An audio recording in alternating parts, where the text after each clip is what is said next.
Hey guys, how we doing today? Uh, got with my buddy David last night, and we worked on writing an article. And we were writing an article about leadership, and he had the coolest story that he wanted to put in there. So I'm gonna go ahead and do a video about it, so that way when you see the written version, you can also have my perception of what the story was about. But it was really cool.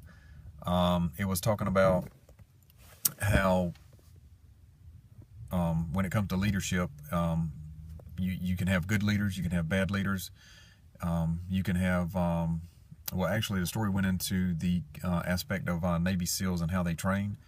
And the training that the Navy SEALs were in at this point in time dealt with four-man crews with one leader. So I believe my understanding of it was there were four men who had one leader, so a total of five guys. And the concept was this race. They had to get this boat picked up over their shoulders, or something had to be picked up over their shoulders, and they had to run through the water to get across to the other side. And of course, the team that came in first would win the race. And they were doing this on a repetitive basis over and over and over. And through this exercise of this training, one team was coming in first every time on a consistent basis. One team kept coming in first, kept coming in first. And there was another team that kept coming in dead last. And of course, needless to say, the leader of the team that kept coming in first was a pretty good motivator, a very positive mindset, and he motivated his guys very well. And the guy that kept coming in dead last was not that great of a motivator. Actually, he was pointing the finger at everyone on his crew and saying, you know, we're losing because of you. It's your fault. It's your fault.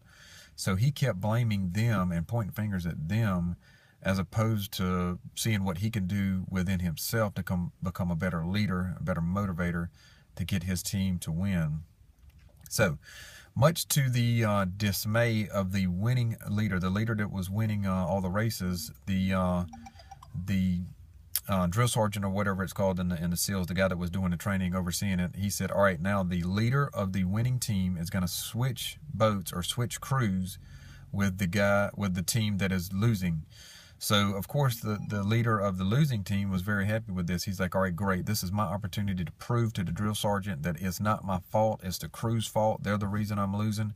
So this is my chance. Now they're going to know that I am a great, fantastic leader, and it's the crew that sucks. And the other leader was like, well, okay, different opportunity, another chance to see what I'm really made of. And that's another key factor here, is that the individual, the leader that kept winning, saw everything as an opportunity. The guy that kept losing saw nothing but problems. So keep that in mind. Great leaders see opportunities. Bad leaders see problems. So they started the race, and they were pretty neck and neck. It appeared to start the first race. They were neck and neck, really close, side by side. But as it got towards the end, the leader of the crew, the crew that had not won a race at all, had the new leader, the leader that had not lost, they started to pull ahead. But the leader of the crew that had not lost at this point in time had started to fall back.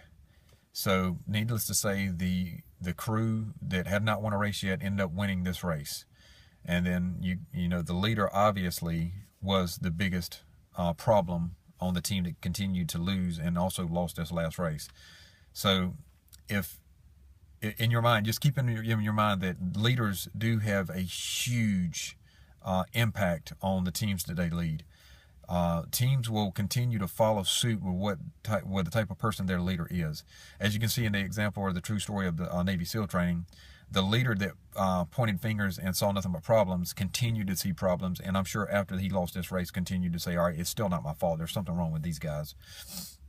But the leader that did not point fingers, accepted responsibility for everything, and saw everything as an opportunity, still won the race with a crew that had never won, a crew that had no confidence, had no motivation to try to win, ended up winning the race based on his lead.